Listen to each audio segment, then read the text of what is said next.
بەناوی خوای گەورە سڵاوتان لێبێت لەگەڵ بەڕێز کاک محەممەد حەکیم کارژێڕی ئەنجومەنی سیاسی کۆمەڵی ئیسلامی لەبارەی چەند پرسێک کە لە دیارترینیان پرسی ناوخۆی کۆمەڵی ئیسلامی و هەروەها ڕاگەاندنی کۆمەڵی ئیسلامی و هەروەها ئەو ڕێکەوتن تازەی کە لە ئێستای نێوان گۆڕان و یەکێتی نیشتیمانی کوردستاندا دەیبینین و دواتریش لەبارەی پرسی ڕفراندۆم و سربەخۆ و اینجا دەگەڕێنەوە بۆ لای بەخدا و کورد و هەروەها دوزاریش دەوەسین لەسەر ئەو ئێستایی کە ئیسلامیەکان بە شێوەیەکی گشتی لە ئێستای کۆمەڵگەی کوردیدا تێیدا دەژین قسە دەکەین. کاک محەممەد سواس دەکەم بۆم دیدار و گفتوگۆ با لە حزبەکەی خۆمانەوە لە کۆمەڵی ئیسلامی دەست پێ بکەین. کۆمەڵی ئیسلامی لە چ ئێستایەکدا دەژی ئێستا دۆخی ناوخۆی کۆمەڵی ئیسلامی ئەگەر لە شتێکمان بۆ باسکەی. بسم الله الرحمن الرحیم. سواز بۆ جەنابتان. کۆمەڵی ئیسلامی کوردستان کۆنگرێ خۆی گرت و هەموو لایەنێکی سیاسی لە ڕۆژهەڵاتی ناوەڕاست کە کۆنگرە دەگرێ ماوەیەکی دەوێت تاکو زیاتر تەشکیلاتەکانی تەواو دەکا و پەیڕە و کارنامەکان کاری پێ دەکرێت بە تایبەت کۆمەڵی ئیسلامی کوردستان کە ئەم جاریان کۆنگرەکەی کۆمەڵی گۆڕانکاری بەخۆ بینی و یەکەم جارە مەڵبەندەکان بۆ خۆیان بەرپرسی خۆیان هەڵبژارد و بوو بە ئەندامی سەرکردایەتی و جۆرێ لە جیاکاری لە نێو کاری ئەنجومەنی سیاسی کە پێشتر مەکتەبی سیاسیمان پێدەوت ئێستا ئەنجومەنی سیاسی ئەویش بە دابەشکردنی کارەکان بۆ کاری سیاسی و کاری نێوخۆی کۆمەڵی ئیسلامی کوردستان کە کاری کارگەڕێتی و دارایی و گرنگیەکی زیاتر کە ئەم جارە بەکاری بانگەواز دەدرێت ئەنجومەنی سیاسی بۆ خۆی دابەشبوونێک لە کارەکانیانە لە نێوان دوو بەش هەیە کە بەشێکیان ئەنجومەنی بانگەواز و بەڕێوەبردن و بەشێکیان بەشی سیاسی کە کارە سیاسی و پەیوەندیەکان زیاتر بەڕێ دەکا ئەنجامی ئەدا و ئۆرگانەکان سەرقاڵی کاروباری خۆیان بەپێی کارنامەکانیان بەپێی کارەکانی خۆیان و ئەو قەیرانانەی کە لە ناوچەکە هەیە و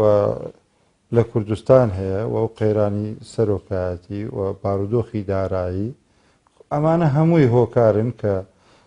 دەکرێت کاریگەریان لەسەر ڕەوتی کاری لایەنە سیاسەکان بە کۆمەڵی ئیسلامی کوردستانەوە هەبێ. بەڵام وێڕای ئەوە کە ئەوەندەی ئێمە ئەو راپۆرتانەی کە لە ئۆرگانەکان و پێمان دەگا ئەو سەردانانەمان بۆ ئۆرگانەکان کە ئەلحەمدولیلا لەگەڵەوەی کە کۆمەڵی ئیسلامی چەند مانگێکە نەیتوانیوە لە ڕووی داراییەوە هەم بودجە هەم موچەی ئۆرگانەکانی دابین بکات، بەڵام زیندوێتی و لە کارکردن و گەرم و گوڕیەک لە کاری ئۆرگانەکانی قسە لەسەر تشکیلات یا تشکیلاتەکانی کۆمەڵی ئیسلامی بکەن. ئێمە دەبین هەندێک لەو تشکیلاتە تازانەی کە وەکو نەتیجەی کۆنگرەی سێمی کۆمەڵی ئیسلامی ینی هاتوونەتە ئاراوە بە فعلی کەوتونەتە ئیش. قسەمان لەسەر ئەوە نییە تا چەند کاران و وەکو پێویست ئیشیان کردیانە، بەڵام هەندێک تشکیلەی تر هەیە تا ئێستا ینی نەکەوتونەتە کار بە تایبەتی ئەو تشکیلەیان ئەو ئەنجومەنەی تایبەتە بە ئەوانەی لە خولەکانی پێشوو لە سەرکردایەتی بوون لە مەکتەبی سیاسی بوون. ئەنی ئەمە بوو ئێمە ئەنجومەنی دامەزرێنرانمان هەیە بە پێی پەیڕەوی نێوخۆی کۆمەڵی ئیسلامی کوردستان. ئەوە ئەنجومەنە پێش وەختیش ڕاستەکەی لە نێو مەکتەبی سیاسی و لە نێو سەرکردایەتی کۆمەڵی ئیسلامی کوردستان زۆر قسەی لە سەر کرا و حتا لەسەر پێناسەکەی لەسەر ئەرکەکانی لەسەر ئەوەی نشتومڕ دروست بوو و تێبینی و سەرنجیش هەبوو بە حەقیقەت و دواتر لەسەر ئەو سیغەیە کە لە کۆنگریا دەنگی پێدرا و تەزبیت کرا ئەوە بووین. ئێمە وەکو ئەنجومەنی سیاسی و لەگەڵ جەنابی ئەمیری کۆمەڵی ئیسلامی کوردستان لەگەڵ ئەو سەرکردانەی کە بە پێی پەیڕۆ دەبنە کارگێر و ئەندام لەو ئەنجومەنە قسە و باسمان کردووە و هەر لە قسە و باسیشە بەردەوامین و ئومێد دەکەین کەوا ینی نەبوونی ئەکتیف نەبوونی ئەو ئەنجومەنە زیاتر بۆ جۆرێ لەو قەیرانانش کە لە هەرێمدا هەیە یەکی لە سەروی هەمویانە قەیرانی دارایی و هەیشتن لەو برایانە کە تێبینی و سەرنجیان لەسەر نەسی دەقەکانی کە لە کۆنگرات تەزبیت بووە وەکو چۆن پێشتر بۆ خۆیان سەرنجیان هەبوو تێبینیان هەبوو لەسەران و پێیان وایە کە ینی وەگوڵی لەم هەلو مەرجەی کە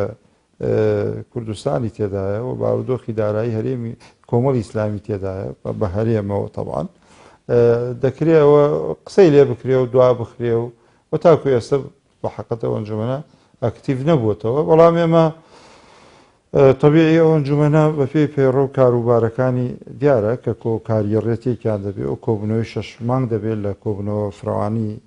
هەموو ئەنجومەنەکانە بەشدار دەبن کە پەرلەمانتار و وەزیرەکانیش بە پێی پێڕۆ ئێمە بەتەماین کۆبنەوە فراوانەکە لە هەفتەی ئایندە ئینشاڵڵا ئەنجام بدەین و باسێکیش لە ئەکتیڤکردنەوەی ئەو ئەنجومەنە دەکەین. زۆر چاکە ئەو کوبن و فراوانەی کە وا بڕیارە ئەنجامی بدەن دەکری ینی هەل ئێستاوە ینی مەلامیحی هەندێک لەو باسانەی کە وا بڕیار دەبێت تێدا لە پێڕۆکە دیاری کراوە ئەرک و دەسەڵاتەکانی کۆبنەوەی فراوان دیاری کراوە حتمما بابەتی سەرەکی و هەلومەرجەیە کە ئێستا هەرێمی کوردستانی تێدایە وەکێ لەو خاڵانە ئەگەر بڕگە و بابەتێک کە دەسەڵات بۆ هەندراوە لە پەیڕەوی نوێخۆت هەموار بکرێت ئەو دەمێنێتەوە سەر ڕاوبۆچوون و پێشنیاری ئەنجومەنەکان بۆ نمونە دەکرێت ئەنجومەنی چاودێری لەو ینی پێشنیاری خۆی هەبێ لەو کۆبنەوەیە قسە و باسی لێ بکرێت کاروباری لەبەرەو پەرلەمانتار و وەزیرەکان ئامادە دەبن حتمما کاروباری فراکسیۆن و ئەو ئەزمایی کە لە بەغدا هەیە ئەو قەیرانەی لە هەرێمی کوردستان و ئوفلەتبوونی پەرلەمان و گرفتی وەزارەتەکان وەزیرەوانی کە ئەو وەزار و دەستانی کە لای کۆمەڵی ئیسلامی کوردستان ئەوانە باسێک دەبن لە باسەکانی ئەو کۆبنەوەی و حتمما باس لەوەش دەکەین کە ئەنجومە ئەوەی پرسیاری کە جەنابەت کرد ئەنجومەنی دامەزرێنەران کە بۆ ئەکتیڤ نەبووە بۆ دانەمەزراوە بۆ تەشکیل نەبووە قسەی لێ دەکەین بۆ ئێمە واقعیش بین ینی ئەمڕۆ ئەو شەفافیەتە ئەو ئازادیە کە ینی لە کاروباری سیاسی و حزبی لە هەرێمی کوردستاندا هەیە یعنی دەبینین لە نێو هەموو حزبەکان ڕای جیاواز هەیە و سەرنجی ئازادانە بۆ کەسەکان بۆ کادرەکان دروست بووە ئەشکرێ لە نێو سەرکردایەتی پێشووی کۆمەڵی ئیسلامی کوردستانەوە لەگەڵ ئەوەش کە ئێستا هەن سەرنجێکێ بێت لە سەرکاری کۆمەڵی ئیسلامی کوردستان و پێی وابێ کار و ڕێڕەوی کاری کۆمەڵی ئیسلامی کوردستان دەبێت بە شێوازێکی تر بێت ئێمە لەگەڵ ئەو برانش هەر لە خەتین و لەگەڵ داین و گویان لێ دەگرین و ینی بۆی من ئەو حەقیقەتەش بڵێم هەن ینی کۆمەڵێ لە برایان سەرنجیانێ لەسەر کاری کۆمەڵی ئیسلامی لە هەموو بوارەکاندا مەسەڵەن لە بواری بانگەواز پیان وایە کە کاری بانگەواز و کاری سیاسی جیا کرێتەوە ینی ئەمە پرسێکە قسەی لێ دەکرد ڕخنیان لەسەر لەوەی ئەدای سیاسی کۆمەڵی ئیسلامی کوردستان هەبێ بۆکو ینی ئەو حاڵەتەی کە ئێستا دروست بووە ئەویشەوەیە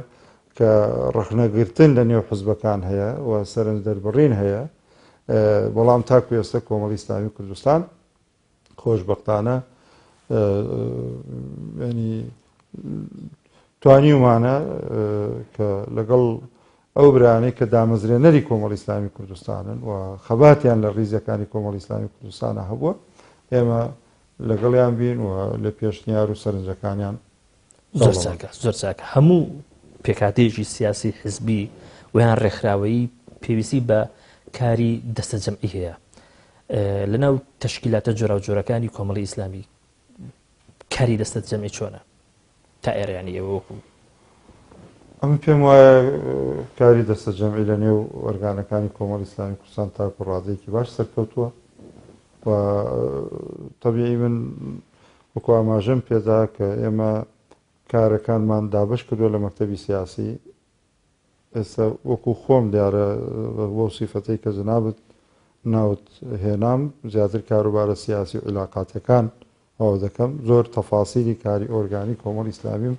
لا نییە بەڵام وەکو ئۆرگانەی کە خۆمانی تێداین ئێمە کۆبنەوەی هەفتانەمان هەیە ئێمە کۆبنەوەی مانگانەی خۆمانەیە بە پێی لا کارنامەی خۆمان و ڕاوێژ و بە ڕاوێژ و بە کۆبنەوە و بە سەرنج گۆڕینەوە و بە ڕاگۆڕینەوە کاروباری خۆمانە بین بەڕێوە من دەکرێت بڵێم لەم کابینەیەدا کاری دەستە جەمعی و کاری و بنەمای ڕاوێژکردن بۆ کارەکانمان هەم لە ئەنجومەنی سیاسی و هەم ئەوەندەی ئاگدارم ئەنجومەنی چاودێری کۆبنەوەکانیان و مەشورەت لە بینیەکەوە کارەکانیان بەدەستە جەمعی دەبن بڕێوە و ئەو مەڵبەندانش کە سەردانم کردوونیان ئاگام لیانە مەسەن لەو ماوەی پێشوو من لە پشدەر و توێن بووین بە حقیقەت یعنی هەستم بە تەفاعول و تەعاون و تەعاملێکی جوانی نێوان ستافی مەڵبەند و ئەنجومەنەکان و دەستەکان دەکرد واروها ئەوەندەی نزیکی لە مەڵبەندی سلێمانی هەست بە ینی ئەوەی کە جەنابەت دەیپرسی من بە حقیقەت دەکرێت بڵێم لە جاران زیاتر هەستی پێ دەکەم لە کاروباری ئۆرگانەکان زۆر چاکە قسە بکەین لەسەر کادیر و لەسەر ئەندامانی حزب حزب بە چه سیاسەتێکانی ئەم کادیر و ئەم ئەندامانە ئاراستە دەکات ئاراستان دەکات بۆ فەسای گشتی یان دیان هێڵنەوە لە ناو حزبیان ئێمە هەم پێویستمانەوەیە حزب پێویستی بەوەی کۆمەڵی کادری هەبێ بە ڕێوەی ببە حقەتەن و ئێمە نەخشەمان وایە ئەم قەیرانەدارایە بەرنامەی ماڵەکانی تێکدا بەرنامەی تاکەکانی تێکدا بەرنامەی حکوومەتی تێکدا ئاسایە بەرنامەی و هەنگاوەکان و ئامانجەکانی حزبێکیشی تێکدا بێ ینی ئەو وەزعدارایە ئەگەر نا ئێمە ئەم جارە ینی کارمان لەسەرەوە کردووە فکرمان لەوە کردوێتەوە کە زیاتر ئیش لەسەر کۆمەڵی کادری خۆمان بکەین لەو ڕۆ ئامادەیکەن بۆ ئامادەیانکەن بۆ هەڵبژاردنەکان لە ڕێی ناوەندی هەڵبژاردنەوە و خولی بەردەوام بۆ کۆمەڵی لە کادرەکانمان لە هەموو شوێنەکانەوە بکەینەوە خۆشبەختانە ئێمە جلسەی پێشووی سەرکردایەتی ناوەندی ئەکادیمیای ڕاهێنان و گەشەپێدان کە بەرپرسینیۆمان بۆ دیاری کرد و دەست بەکار دەبێت لەو ڕۆ و یەکێ لە ئامانجەکانمان لەو ئەکادێمیا ئەوەیە کەەوە خولی شەشمانگی و ساڵی بۆ کادر و ئەندامەکانمان دەستەبەر بکەین بۆ ئەوەی کۆمەڵێ لە کادرەکانمان ئێمە وەکو کۆمەڵی ئیسلامی هەم بۆ فەزای گشتێکە کە ئینتلاق دەکەن بتوان ئەوەندەیان پێبێت کە سوود بگێنن و هەم بۆ کاری کۆمەڵی ئیسلامی کوردستان لە بوارەکانی خۆیدا بتوانن ئەنجامی باش پیاده زۆر چاکە قسەی ئەوەیە کە سەرکردایەتی کۆمەڵی ئیسلامی بە تشکیلاتە جۆرا و جۆرەکانی ئەوەندەی جەماوەرەکەی ئەوەندەی ئەندامان و دۆستان و لایەنگرانی ئاراستی دەکەن و سیاسەتی بۆ دیاری دەکەن ئەوەندە ئەم سەرکردایەتی خۆی خاوەنی سیاسەتیشی دیاری کراونیە لە ڕۆژانەی خۆیدا ئەمە تا چەندە ڕاستە ئەو قسەیەکە هەر دەوترێتەوە ئێستا ڕاست نییە ئێستا ئێمە دەبێت جیاکاریە بکەین ئێمە گوێ لە قەواعدی خۆمان دەکرین پێشنیارەکانیان وەردەگرین و ئەو ڕاگشتەیە کە لە نێو کادر و ئەندامانمان هەیە ئەعتیباری بۆ دادەنین هەندێک جار بەو سەردانانی کە دەیکەین بەو پەیوەندیانەی کە پێمان دەگا بەو سەرنجانەی بەرپرسی مەڵبەند و ئۆرگانەکان لە کۆبنەوەکان بۆمان دەخەنە ڕوو دەزانین ڕایگشتی لەسەر ئەو بنەمایە لەسەر ئەو زانیاریە داتانە کە ڕایگشتی نێو کۆمەڵی ئیسلامی کوردستانمان بۆ دەردەکەوێت سیاسەتی خۆمان بەرپا دەکەین بەڵام دوجار سەرکردایەتی کۆمەڵی ئیسلامی کوردستانە و ئەنجومەنی سیاسیە بڕیارەکان ئەدات بەڵام بڕیارەکان پشتبەست بەو داتایانەی کە بۆ نمونە هەڵوێستی کۆمەڵی ئیسلامی کوردستان لە پرسی سەرۆکایەتی و لە پەرلەمانی کوردستان لە خۆ نەهاتووە استنباتێکمان کردووە استقرائێکمان کردووە بۆ دەنگی خەڵکی خۆمان لە ئۆرگانەکان و لە مەڵبەندەکان و لە ئەنجومەنەکان ئەو کاتێمە و بڕیارەماندا ئەوماندا ئەو معنایە نیە ئەو ئاراستە دەکات ئەوە دەکرێت پێشووتر مەسەڵەن پێشووتر هەبووە پێشووتر دەکرێت مەسەڵەن قیادە ئاگای لێ نەبوو لە شوێنێک شەڕ دروست کراوە و قیادە ئاراستە کراوە بۆ شەڕەکە و بۆ ئەوە لە بڵێن لە پێشووتر لە بزوتنەوە ئیسلامی یان لە ینی بەس ئێستا ئەسڵان قیادەی کۆمەڵی ئیسلامی و ئەنجومەنی سیاسی چون ئەنجومەنی سیاسی بۆ ئەعتیبارەی کە لە پەیڕەو دەسەڵاتی داڕشتنی سیاسەتی پێدراوە لەسەر ضەوئی ئەو هێڵە گشتیانەی کە قیادە دیاری دەکات بەڵام لە هەمان کاتە هەڵبژێراوی کۆنگرەیە ئەوەی سیفەتێکی بەهێزی پێداوە کە بڕیاری سیاسی خۆی هەبێ هەڵوێستی سیاسی خۆی هەبێ بەس نە قاعدە ئاراستەی ئێمە دەکات نە ئێمەش بێ ڕای قاعدە بڕیارەکانمان دەچەسپێنین و ڕاکانمان دەچەسپێنین. ئێوە لە ئەنجومەنی ناتوانین دوجار هەڵوێستێکی سیاسی بگریتە بەر کە سەتادەی قەواعەتی لەگەڵدایە. تابە دوای ئەوەی کەوا دەچی لەگەڵیان کۆ دەبیتەوە لەگەڵان ڕاوسەرنجی ئەوەن دەگری. حتمما تۆ ئەو ڕانەتە بە نادەکەی کە ڕای زۆرینەی قەواعەتی خۆتیشی لەگەڵدایە. زۆر فەرزکردن نییە. زۆر چاکە ئەگەر بە دوور بن لەو فشارانەی کە دەگوترێت خەڵک یا ئەندامان و دۆستان و لایەنگران دەیانەوێت دروستیکەن لەسەر قیادەی کۆمەڵی ئیسلامی، ئێوە لە ئەنجومەنی سیاسی وەکو خۆش دەگوتت باڵاترین ینی تشکیلەیەکن بۆ دروستکردنی قەراری سیاسی. بۆ دروستکردنی قەراری سیاسی تەنیا بۆ ئەو دەسەڵاتە دەگەڕێنەوە کە لە کۆنگرە پێتاندراوەیان چزانم حساب بۆ تشکیلاتەکانی تری کۆمەڵی ئیسلامی دەکەن بە تایبەتی ئەنجومەنی بانگەواز و هەروەها ئەنجومەنی چاودێری. ئەنجومەنی بانگەواز بەشێکە لە ئەنجومەنی سیاسی و ئێمە ئەو هەڵوێستە سیاسیانەی کە دێن هەموو پێکەوە هەنی ئەنجومەنی سیاسی ئەمە بریتە لە ئەنجومەنی بانگەواز و بەڕێوەبردن لەگەڵ بەشی سیاسی و ئێمە کە ئەنجومەنی سیاسی بۆ خۆی کاریگەڕێکی هەیە و دواتر سەرۆکێکی مەکتەبی سیاسیە کە ئەمیری کۆمەڵی ئیسلامی کوردستان. ئەو هەڵوێستانە لەسەر دوای تاوتۆکردنی بابەتەکە و دوای دیراسەکردنی و دوای وەرگرتنی ڕای ئەو شوێنە. یعنی ئێمە یەکەم جارە پێم خۆشە بشپرسن فراکسیۆنەکانی کۆمەڵی ئیسلامی کوردستان جۆرێ لە اختیارمان پێداون لە هەڵبژاردننی بڕیاری خۆیاندا، بەڵام خوتوتی عریز لە ئێمە هێڵی گشتی لە ئێمە وەردەگرن. لەم پرسەی بەغدایە ئێمەیەکێ لەو لایەنانە بووین کە زیاتر ئازادمان کردوون لە کۆبنەوەکان لە هەڵوێست دەربڕینەکان لە چوون و هاتنەوەیان. ینی ئەمە جۆرێک لە وەک بڵێ ئەوەی کە باز دەکرێت ناناوەندێتی کاریگەڕێتی یان لامەرکەزێت لە بڕیارە، بەڵام بە تەنسیق و ئاگابوون لە یەک و ینی ڕێزگرتن لە ڕاوسەرنج چکە ئەو لە بەغدایە، ئەو لە هەولێرە، ئەو لە تەماسی لەگەڵ فراکسیۆنەکانی ناو پەرلەمانی کوردستانەیە، ئەوش لە بەغدا ئاگای لە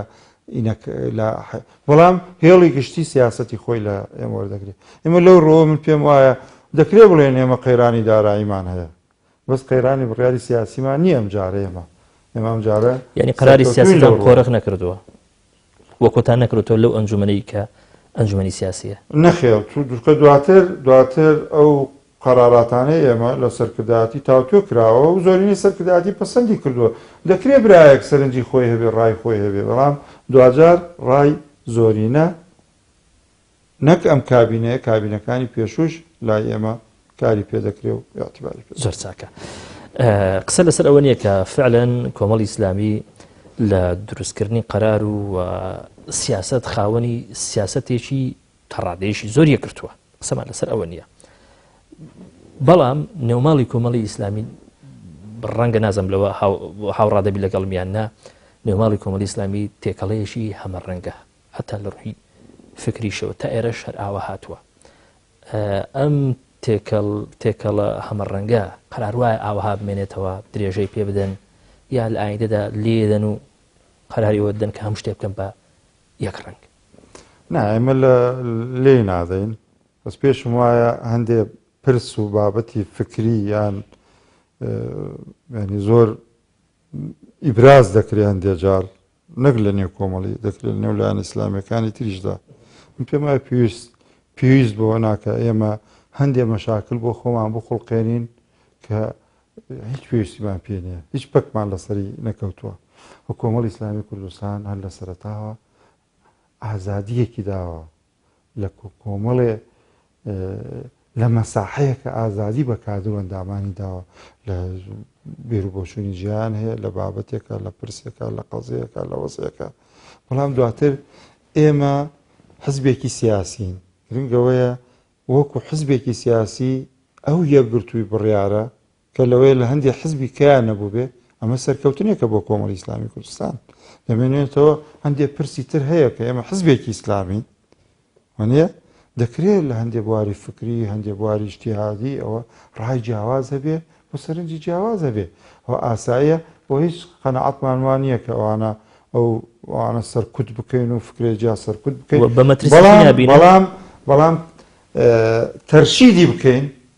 ئەمە گرنگە تەرشیدی بکەین و ئەم تەرشیدە ڕۆڵی ئەم تەرشیدە زیاتر دەکەوێتە سەر ئەمیری کۆمەڵی ئیسلامی کوردستان کە کەسایەتیەکە لە ڕووی شەرعیەوە لە ڕووی فەهمی ئیسلامیەوە جێی ڕەزامەندی نەک نێو کۆمەڵی ئیسلامی کوردستانە ئەمجار لە دەرەوەی کۆمەڵی ئیسلامی کوردستانی شادە بە بۆ چوون و ئەوانەی مامۆساڵی باپیر دەکرێت من پێم وایە لەو ڕۆوە بۆ خۆمان مەگەر گرفت بۆ خۆمان دروستکەین ئەگەر نا ینی هیچ بەرنامەیەک نییە ئەوە بکەینە بەرنامەیەکی خۆمان و بۆی تەوحیدی فکر و زۆر چاکە زۆر جار باس گەرچی تەوحیدی فکرێکێک لە مەهامەکانی ئێمەیە تا دەکرێت ینی تا دەکرێت بە گفتوگۆ حزب یەک مەفهومی بۆ هەندێک چەمک و بابەت هەبێ بەڵام دواتر ئەو چەمکەی کە زۆرینەی ڕای لەسەر دروست دەبێت ئەقلێکە پێ بابەت بێ احتفاظ بەڕێ و بۆ چوونی خۆی وەکو خۆی بکات زۆر چاکە زۆر ڕای کۆمەڵی ئیسلامی دەری بڕێ زۆر چاکە زۆر جار باز لە بۆچوونەکانی جەنابی مامۆ سەعدی باپیر دەکەن چ بۆچوونە سیاسیەکانی بێت چ بۆچوونە عەقیدی و هەروەها ئایدۆلۆجی و تەنانەت فقهیەکانیش بێ بەس فعلا موفق بوون لە تەبەنیکردنی بۆچوونەکانی مامۆ سەعدی باپیر تا ئێستاەوە لە هەندێکیان موفق بووین و لە هەندێکیشە ینی مامۆستا بۆ خۆی کۆمەڵی لە ئەفکاری خۆی هەیە بۆ خۆی ینی نەهاتوە لە نێو کۆمەڵی ئیسلامی کوردستان بیکاتە بابەتێک و قسەی لێ بکاوە گەر ناخۆی مەبەستی بێت زۆرێک لەو مەفهومانەی مامۆ سەعدی باپیر تەثبیت دەکرێت بەڵام دەشکرێەوە دوای گفتوگۆ بێ و لەو ڕوانەی کە مامۆستا بوون لە چەمکێک لە بابەتێک قسە دەکات وانە بنمونە مامۆستا ئەم جارە کە ئەو پانێڵیان ئەو دیبەیتەی هەبوو وانە بوو جەناب توش لەوە ئاگاداربی لەبەرەوە بوارەکە بوارێکی دیبەیت و ئیعلامی بوو ئێمە کۆمەڵی لە کادرە ئیعلامیەکانمان بۆ کۆ کردەوە کە سەرنج و پێشنیاری خۆیان بە مامۆستا بڵێن دەکرێت لە چەمکێکە کە چەمکێکی شەرعیە چەمکێکی بانگەوازیە چەمکێکی یعنی فکریە مامۆستا دەکرێت لە نێو کۆمەڵی ئیسلامیشە کەسانێکە بن لەو بارەدا لەو مەیدانەدا توانایانە بێ شارەزایانە بێ مامۆستا گویان لێ بگرێت گویان لێ بکرێت بۆی ئەو چەمکێکی هەیە بخاتە ڕوو بە فلتەرێکە دەربکەوێت تاکو دەبێتە ڕای ڕسمی کۆمەڵی ئیسلامی کوردستان و فعلا مامۆستا بۆ کتێبەی کە بنەماکانی بەڵام ئەگەر بۆچوونەکانی مامۆ سەعدی باپیر بە هەندێک فلتەردا ڕۆژ هەز ناکەی دوجار ڕەنگە بەناو ینی بۆچوونی مامۆ سەعدی باپیر بمێنێت نا بە فلتەری شالیژنەش دروست کرا بۆ کتێبەی مامۆستا وەکو مەنهەجێک و دواتر مامۆستا بۆ خۆشی لەسەر تعلیاتەکان ڕازی بوو زۆر چاکە بەس دوجار ئیشی ئۆرگانەکانی کۆمەڵی ئیسلامی نییە کە تەبەنی بۆچوونەکانی مامۆستا بکە و وەدایان بەزێنێ و بڵاویان کاتەوە نەک مامۆستا خۆی ئیشی مامۆستا ڕەنگە ئەوەندەی کە دروستکردنی فکر بێ ئەوەندە بەخشکردنەوەی نەبێ ئەی ئۆرگانەکان لەکوێن ئەمڕۆ بە ئەنجومەنێکی بانگەوازمان هەیە کە دوجار مامۆ سەعدی باپیر وەکو سەرۆکی مەکتەبی سیاسی و ئەنجومەنی سیاسیمانەوە سەرکردایەتیمانێ مامۆستا هەر بابەتێک بۆ خۆی دەوێت پەخش کرێ ببێتە بنەمایەک کە کۆمەڵی ئیسلامی کاری لەسەر بکە ئەوە دەکرێت باسوخواسی لێ بکرێت تاکو ئێستا ئێمە هیچ گرفتێکمان نییە ینی لەو ڕۆ هیچ گرفتێکمان نییە نە لە نێوان قیادە نە ئەنجومەنی سیاسی نە ئەنجومەنی بانگەواز لەگەڵ ئەمیری کۆمەڵی ئیسلامی کوردستانە و بۆ خۆتانیش دەزانن مامۆ سەعدی باپیر ئەم جارە بەویستی خۆی وایە ئەمیری کۆمەڵی ئیسلامی کوردستان نابوو زۆر چاکە لە تەوەری دوم قسە لەسەر ڕاگەیاندنی کۆمەڵی ئیسلامی دەکەین بەڵام ناوبڕێک وەردەگرین دواتر قسە دەکەین دوای ناوبڕێک دەگەڕێنێ وڵاتان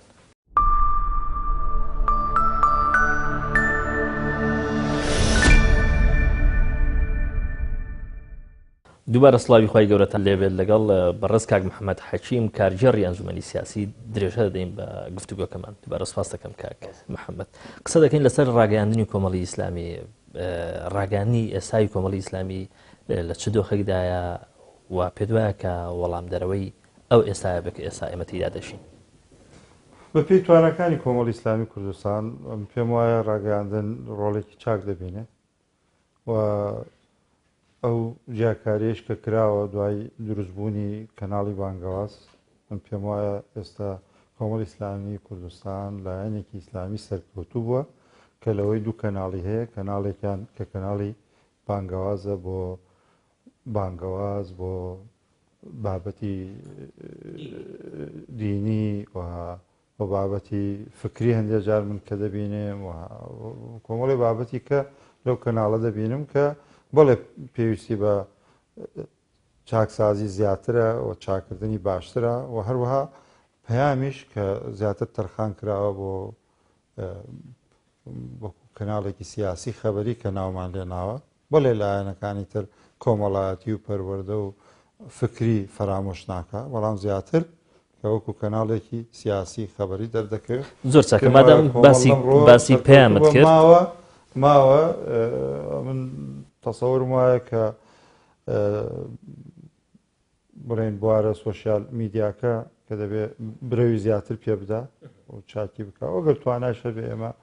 ڕادیۆیەکی مرکزی دایکمانە بێت کە بۆ ڕادیۆکانی تر هەموو ڕادیۆی کە هەمانە لە شوێنەکان ئەم پێم وایە ینی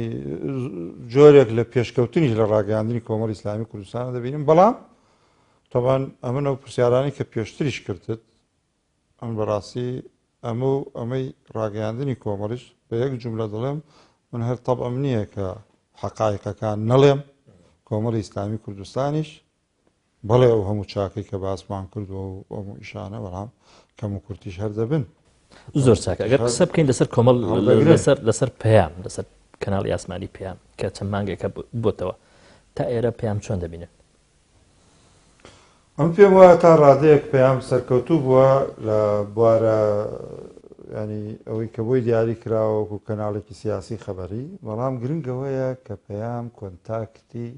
لەگەڵ ئۆرگانەکانی کۆمەڵی ئیسلامی کوردستان و لەگەڵ کەسەکانی کۆمەڵی ئیسلامی کوردستان هەبێ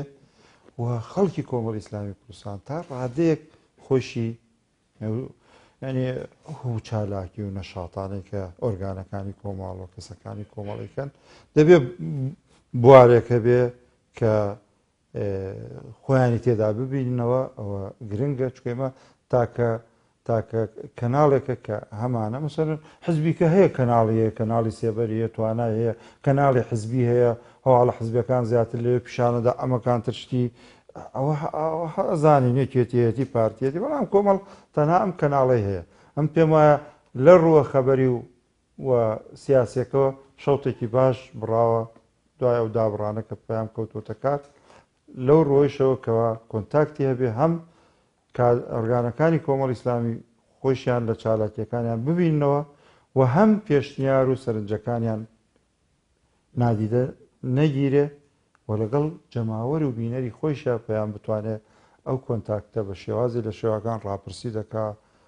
بە شێوازێک دایمەن لە خەت بێ ئەو بەرنامانەی کە تێدا سەرکەوتوترە کامەیە ئەو بەرنامانەی کەەوە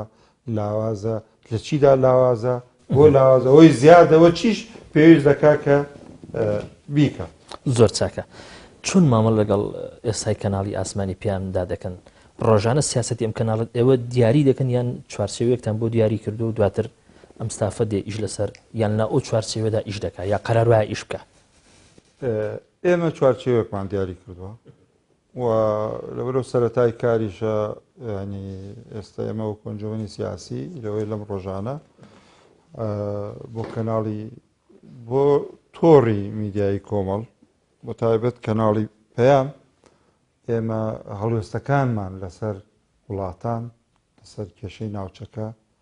لەسەر پارتە سیاسەکان هەموو نووسیمانەتەوە و ئەمڕۆ جەنابی ئەمیری کۆمەڵی ئیسلامی بینی و ئەو پەسەندی کرد و ماوە تو ئەندامانی ئەنجومەنی سیاسی و ڕاوێژمان بە هەندێک پسپۆری سیاسی لەسەری کردووە وەڵامی ئەوانیشمان بۆ بێت ئێمە بە نووسرا و ئەیخێنە بەردەست تۆڕی میدیایی و پەیام ئەوە لەو ڕووەوە و هەروەها بەم نزیکە ئێمە لەگەڵ کەناڵی پەیامدا دەنشینەوە و هەندێک گرفتی کاریگەڕی هەیە چارەسەری دەکەین و هەروەها جەنابی ئەمیر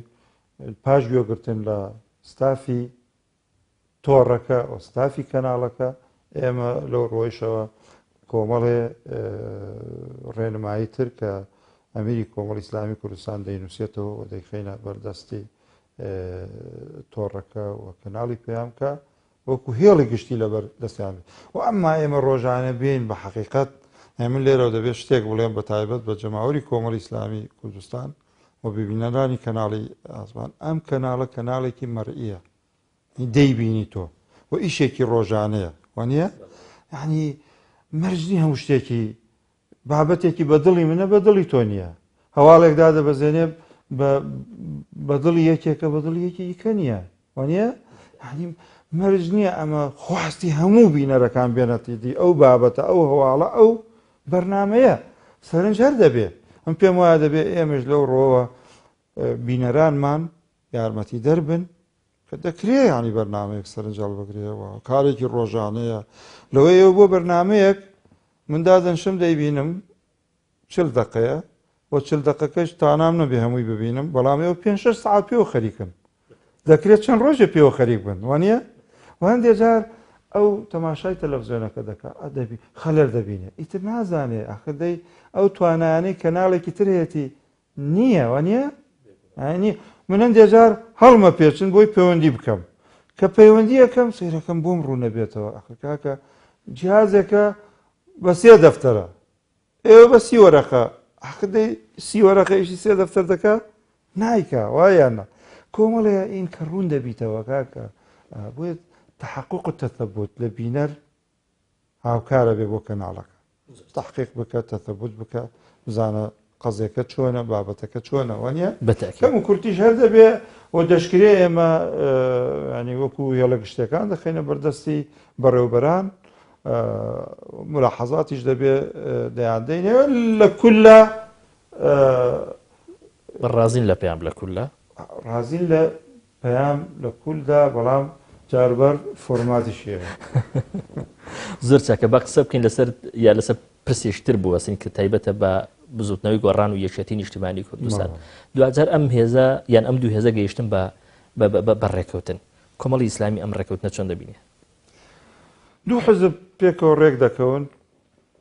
ئاساییە دوو حزب کە پێش چەند ساڵ یەک بوون اتفاقێکی سیاسی دەکەن زۆر ئاساییترە وانە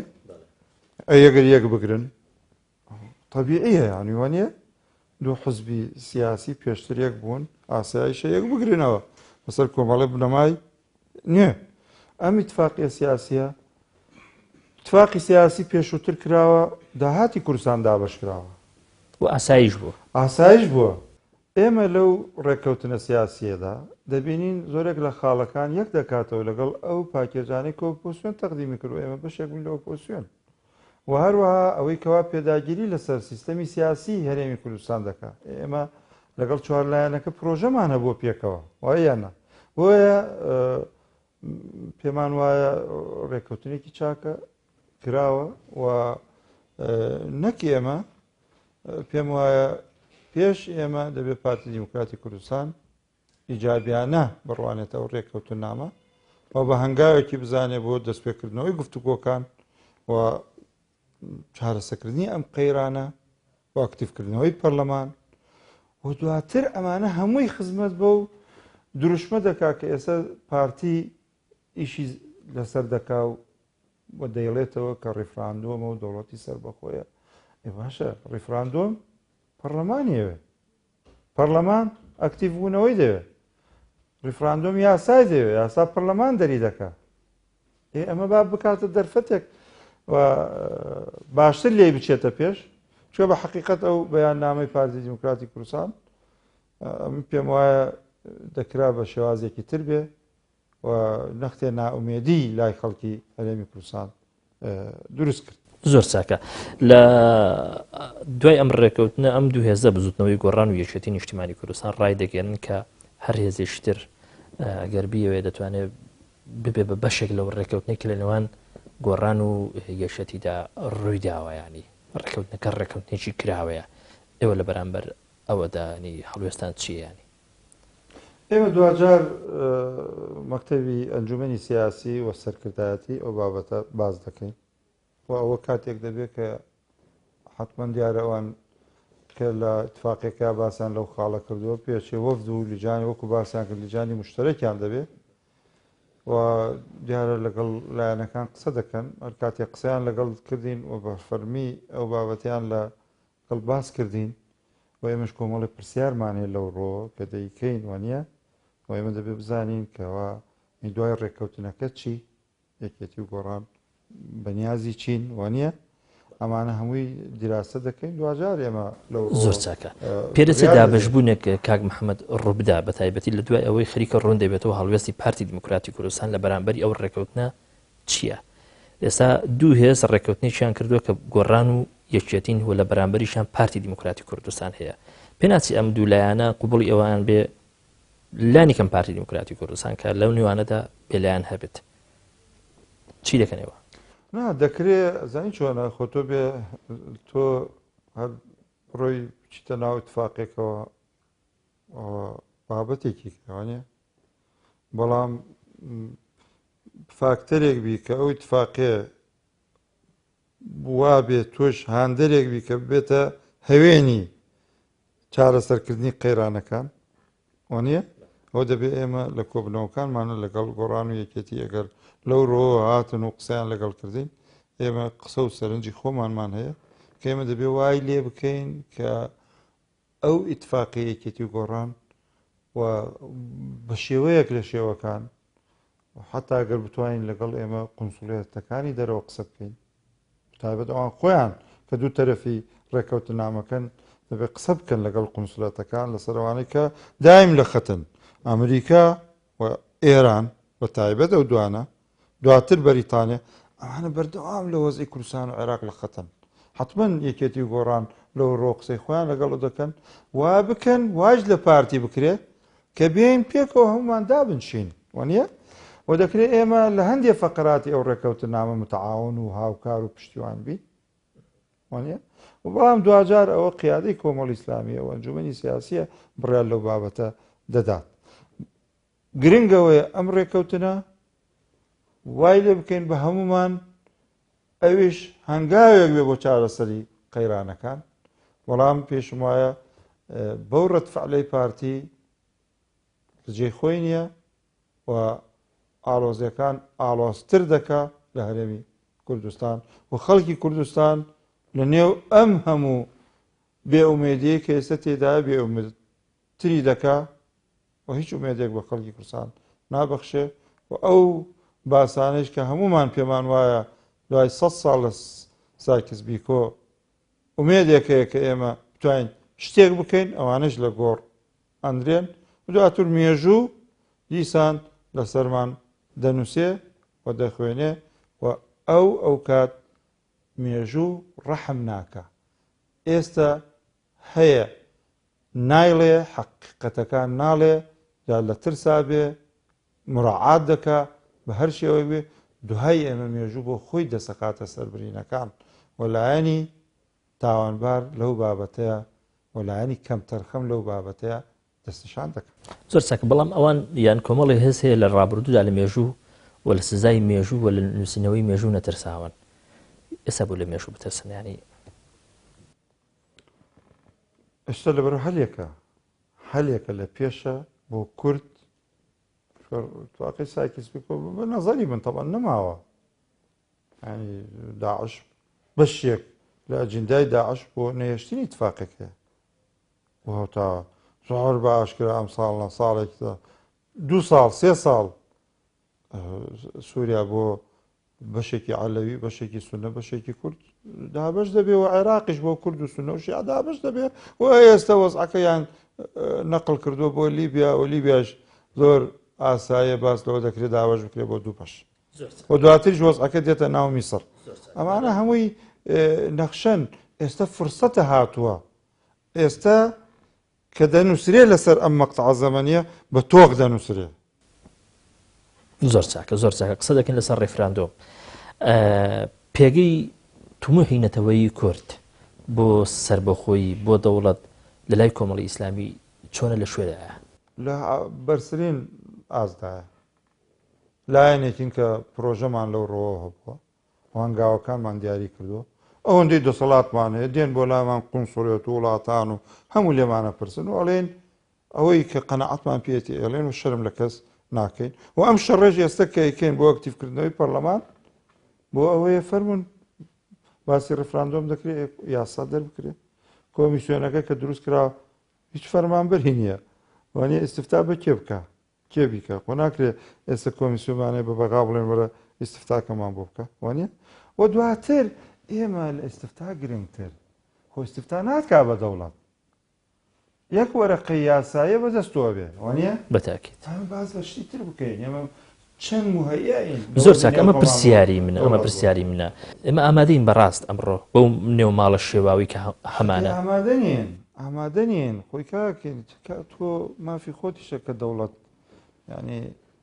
منزوری تۆ بۆ وڵاتەکە لەگەڵ لایەنێکە فەرقەیە خۆ دەبێت دەتەوێت هەوڵ بۆ دەوڵەت بدەیت خۆ دەبێت بزانین سیستەمە سیاسەکە چیە بێ وانە مەلەکیە بین جمهوریە بین قەینا جمهوری بووین ڕیاسیە بین پەرلەمانیە بین باشە خۆ ناکە یەک لایەن لەو ڕۆ بڕیار بدە یەک لایەن سیستەمی سیاسیت بۆ دیاری بکە یەک لایەن ئەلانی یعنی بەڵام ئەو لایەنە بە قەزەی خۆی دەزانێت وەکو ئەوەی کە دەرەوەی ئەو لایەنە قەزەی هەمومانە تەنانەت لە دواهەمین پەیامی بارزانی کە بەبوونی تێپەڕینی سە ساڵەی کزبیکۆ بڵاوی کردەوە ئەو قسەی لەسەر ئەوە کرد کە ئەگەر ئەو هێز و لایەنانەی کە بە جۆرە لە جۆرەکان دژایەتی ڕێفراندۆم دەکەن نێنە ژێرباری ئەوەی کە ڕێفراندۆم بکەین گەل بەڕیاری خۆیەدا وەکو ئەوەی کە ئێوە لە دەروی گەلبن شۆڕژیان طبعی من هەر کەسێک بە حەقەتەوە قەنەعەتێکی شخصی خۆمە ئەنی لەسەر کۆمەڵ نەکرێتە ماڵ هەر کەسێک ئەم مەلەفی دەوڵەت بوون دەجوڵێنێ ئەمن دەستخۆشی لێ دەکەم بەس حەقیشمانە بپرسین باشە بابێت تۆ بۆ خەڵکی کە ناوزە دەکەی کە دژی ڕفراندۆمە وانە ئێمە ئامادەین فەرمو ڕفراندۆم بکەین بەس چۆنی بکەین ئێمە ڕفراندۆممان کرد کاک شۆڕش لە 2004 و 5 ڕفراندۆممان کرد بە پیکابێکی دووتەنی نردمان بۆ بەغا هەموو دەنگەکان 1970 خەڵکی هەرێمی کوردستان چی بەڵێ بۆ سەر بەخۆی باش ئەم ڕفراندۆمە چیەکە ئێستا باسیەکەین ڕفراندۆمێکی یاساییە پشت بە یاسایەک دەبەسی لە پەرلەمانی کوردستان دەستگایەکی ڕسمی پەرلەمان کە کۆمیسیۆنە سەرپەرشتی دەکا و دەتوانی بانگەشتی مەسەڵەن نەتەوە یەکگرتوەکان هەندێک منەظەماتی نێودەوڵەتی بکەی هەندێک مراقبی نێودەوڵەتی بکەی وانە باشە ئەمە چی ئەوێ ئەی پەرلەمانی ناوێ ئێدە با پەرلەمانێک دی بکەینەوە ئەی باشە تۆ نابێ شتێ بکەیتە قوربان شتێ دەوڵەت گەورەیە یان شەخسەنە گەورەیە لەبەر شەخسێ وانە دەوڵەت و ڕفراندۆم گەورەترن باشە لەسەر شەخسێ بۆ ینی بۆ لەسەر بڕیارێکی شەخسی تۆ پەرلەمانی فلیج ببێتەوە وا پەرلەمان زیندووکەینەوە ئەگەر ئێمە پێش هەموو کەس یاساکە دەنگی بۆ نەدەین بۆ ڕفراندۆم و هانی هەموو هەندام و لایەن گرانمان نەدەین کە هەموو دەنگ بۆ سەربەخۆی کوردستان بدەن بەڵام ئەو هەنگاوی یەکەمە دەوڵەت بوون چی دەوێت ئەمە کۆمەڵی قانونی کۆکەینەوە و دەبێت کۆمەڵێ ئابروویناس کۆکەینەوە من دەزانم زۆریش وردی نەکەینەوە وانە بەس خۆ دەبێت بۆ گەلی کوردستان هەژنۆ خاڵمانە بێ کە ئێمە ئەم احتیاتانە و ئەم هەنگاوانەمان ناوە بۆ زۆر چاکە کاک محەممەد ئەوەی کە نەکرێتە وەرەقەیەکی سیراعی سیاسی لەگەڵ لایەنە سیاسەکانە بۆ ئێمە ئەو مزایدەمان قبول نییە ئێمە کەس بە خۆمان لە کورتتر نازانین وەخ بە پرۆشتر نازانین و مامۆستا عەلی باپیر بە نووسین هەیەی کە کاتی خۆی توێتی بۆ پاکستان هەبێ بۆ ئەفغانستان هەبێ بۆ کوردستان هەبێ دەبا هەبێ نەک لەم پارچەیە لە پارچەکانی تریش هەبێ و مافی خۆمانەکە ئەوە بین بەس دەبانی و ماڵی خۆمان ڕێخینەوە زۆر چاکە بەسەری فعالاتی شخصی و کەسی وەزعەکان تێک نەدەین زۆر چاکە ئەگەر قسە بکەین لەسەر پەیوەندی ئێستای نێوان کورد و بەغدا ئەم پەیوەندیە لە ئێستادا بە شوێ گەیشتووە ینی ئاسۆکانی ئەم پەیوەندیە چیەوە دیارە بەڕای بەڕێستان بەشێکی لەسەر خۆمان ڕاوەستاوە من لە نێو خۆمانە ئەوەنی بۆ نمونە چەندێک بوو باز لەوە دەکرا کە کۆبوونەوەی پێنج قۆڵی و بە تایبەت پارتی زۆر حەریز بوو کە پێنج قۆڵی ببێ و ئامادەین و وانە زەمینە سازیەکی بۆ کرا گۆڕان پێیان باش نەبوو کە کۆبوونەوەی پێنج قۆڵی بکرێت ئەو وەزع هاتە پێش ئەوان وتیان ئەگەر فراکسیۆنەکانمان فراکسیۆنەکانی بەغا بە پێویستیان زانی و داوایان کرد بۆ وەزی بەغا دێن فرسەتێک بوو بۆ شتێکی وا بڕیاردرا دواتر ئێمە ئامادەیمان دەربڕی کە فراکسیۆنەکان کۆبنەوە عضوێکی مەکتەبی سیاسیش لەلایەنە سیاسەکان بچێتە ناو کۆبنەوەکە ئەو کات کۆبنەوەکی پێنج قۆڵی دروست دەبوو. بەڵام پێم خۆشە یەکگرتووی ئیسلامی لەو ڕۆڕوونکردنەوەیە بێت چونکە بڕیار و کۆبنەوەکە لای ئەوان بووە نەکرا و لایەنانە کێن کە نهاتن بەدەم ئەو بانگێشتەوە. تو ئەم ڕوونکردنەوەی نادەی؟ من ئەتوانم بیدەم کە نهاتن ئامادە نەبوون پێم وا بوو پارتی دیموکراتی کوردستان ئامادە نەبوو. بەڵام پارتی خۆی پێشتر زۆر سوور بوو لەسەر ئەخر دەیناڵێم ئەوش لەوە ینی ڕەتفعلێکی ئەو اتفاقی گۆڕان و یەکێتی بوو. دەی سیاست بم جۆرە لە ڕەتفعل دەکرێت ینی ئەمن پێم وایە دەکرێت بکرێ گەرت بە تەمای گەورەتر نەبی بەس کە بە تەمای گەورەتر بی دەبێ واز لەوە بێنی هەموو جارە تۆ دەبێت شتی بچووک بکەی بە قوربان شتی گەورەتر وانە باش کە تۆ دەتەوێت ڕیفراندۆم بکەی سەر بەخۆی دەتەوێت بەرامبەر بەغدا بە قوت بچیتەوە وانە بە کۆمەڵێ مەرج بچیتەوە خۆ دەبێت لە نێویەکایەک لە نێو خۆمانی یەک بین وانە یەکبوونی فراکسیۆنەکانی بەغاومان دەستخۆشی لێ دەکەین بەس ئەوە خۆشترە کە خۆشمان لێرە وانە زۆر چاکە بین و زۆر چاکە ماوەیەک بەر لە ئێستا پێشوازیتان لە سەلیم جبوری سەرۆکی ئەنجومەنی نوێنەرانی عێراق کرد قسەی چیتان لەگەڵ کرد داواکاریتان هەبوو لێی دوو قسەمان لەگەڵ کرد واتە بوو پێشتر جێزایین ڕای لایەنەکان چییە پێمان وتن ئێمە ڕامان ڕای فراکسیۆنە کوردستانەکانە لە گەڕانەوە بۆ بەغدا بەڵام دەبێت زمانی سیاسی و ئەمنی هەبێ بەڵێ خاڵێکتر بەویشمان و دامان بەگوێە کە سەرۆکی پەرلەمانە دواتر کارەکان ئەگەر وەزع تەطبیع بوو و ئەو کات هاتە سەر پۆست ئەوەی من لەگەڵ برادران شەڕی خۆمانمان کردو بەغامان جێشتۆ لەگەڵ کووردا بەس کە هاتە سەرەوە ئەوە ئێمە ئەو ماوەیە نەختێ بەخەستی بە برادرانی کوردی خۆمانمان وتووە کە کاکە بۆ تەنها دەنگی کۆمەڵ ئیسلامی بۆ سەرۆک و وەزیرەکانی ئێوە بێ پۆستەکان هەموو بۆ ئێوە بێ تەنها کۆمەڵ مەحروم بێ تۆیش بیزانە ئێمە مووقفمان دەبێ هەڵوێستمان دەبێ ئەم حاڵەتە بەردەوام بێ ئەوشمان پێ زۆر چاکە با لە دواتەوەردا کەمە لەسەر دۆخی ئیسلامیەکان بە شێوەیەکی گشتی لە هەرێمی کوردستان بوەستین بەڕێز دۆکو سیاسی و بەرپرسێکی سیاسی لە حزبێکی ئیسلامی چۆن حاڵەتی ئیسلامی بە شێوەیەکی گشتی لە هەرێمی کوردستان تەقیم دەکەی حاڵەتێکی ستەندەرمانەیە کە هەمومان حەزەکەین وابێ و حاڵەتێکی واقعیمانەیە بەراورد بە وڵاتانی تر و وڵات مەسەلەنەوە کۆمەڵی وڵاتان کە ینی ئەو میسر و هەندێ وڵات حتا وڵاتانی خەلیج لە ڕووی کاری ئیسلامی و تەماشا دەکەین من پێم وایە ئێمە فەزایەکی باش لە کوردستانەیە بۆ کاری ئیسلامەکە و بۆ حاڵەتی ئیسلامیمان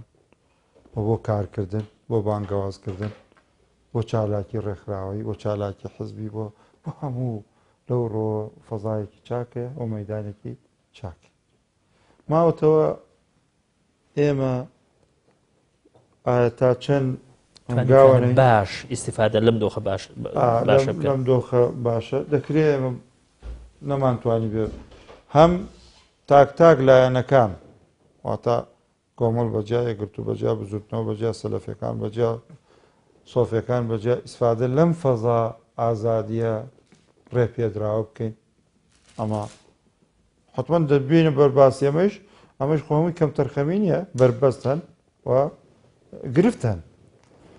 ئەمە لەم حاڵەتە دەکرێت کەم تەرخەمی هەبێ لە حاڵەتەکەی ترە ئەگەر مەبەستە لە نزیک یەکتر نزیک بوونەوە بێ بەڵێ مە پرسیارێکی منە پرۆژەی هاوبەش دەبێت یا هەیە لە نێوانی ئیسلامیەکان وەکو چۆن ئێستا لێک تێگەیشتن هەیە لە نێوان هێزی دیکەی دەرەوەی ئیسلامیەکان پرۆژەی هاوبەشمانە لەسەر ئاستی پرۆژەی هاوبەشمانە بوو پرۆژەی هاوبەشمانە بوو و دیداری هاوبەشمانەیە و قسە کراوە لە نێوان لایەنە ئیسلامیەکانە احتیمالە دوای کۆنگرەی یەکگرت و کۆبوونەوەی مەکتەب سیاسیەکان لەگەڵ کۆمەڵێ لە ڕێکخراوەکان هەبێ لەو ڕۆ قسە و باس زۆر کراوە پێم وایە ئێمە تابەت ئێمە و یەکگرت و هەنگاوی چاکیشمان لەو ڕۆنە بەڵام بۆ چێم جاری لە سنوورێ دەوەستە ینی ئەمە ئەزانی چۆنە ئێمە دەبێت زمینە سازیش بۆ نزیک بوونەوەی زیاتر بکەین وانە تۆ نابێ هەنگاوی بنەی دوایی لە نیوەی هەنگاوەکە تەڕاجۆ بکەیت بەڵام تەمەنێک ئەم 2000 لە گۆڕەپانی سیاسیدا ئیش دەکەن کاکەوێت. دید و بۆچوونەکان هەڵوێستە سیاسەکان وانە بەڵێ هەڵوێستە سیاسەکان مەسەلەن من بۆ نمونە پێتەڵم زۆر جا برایانیە گرت و ئەو تێبینیانە کرد کە ئەوەی کە جەنابەت پرسیت ئەو جیاوازیە فکریە لە نێو کۆمەڵی ئیسلامی وتوان کۆمەڵی ئیسلامی و کۆمەڵانی خەڵکی کوردستانە و کۆمەڵێک قەنەعەتیان وایە لە ڕیزەکانی کۆمەڵ بن و ئەفکاری جیانەیە قەیچێکە ئێمە ڕێمان پێداوە وانە ئەوان یعنی حەزەرێکیان لەوە دەکرد کە ئەوە بین وایەنە ئیجا ئێمەش دەکرێت لە هەڵوێستە سیاسەکانەوە نیە بەشی خۆمان حەزەرێکمانە بێت زۆر جوانە کاتێک کە پرۆژەی ئێمە لستی خزمەت نمونەیەکی جوانمان تەقدیم کردەوە وایەنە ملاحەزەی هەڵ دەکرێت لە قۆناغەکانی ترا ئەو تایبەت ئێستا برایانیە گرت و کۆنگریان لە پێشە کە ئومێدی سەرکەوتن بۆ کۆنگرەکان دەخوازیین ئومێد دەکەین یەکگرتووی پێ گەورەتر ببێ و بتوانین هەمومان پێکەوە لە یەکتر نزیک بینەوە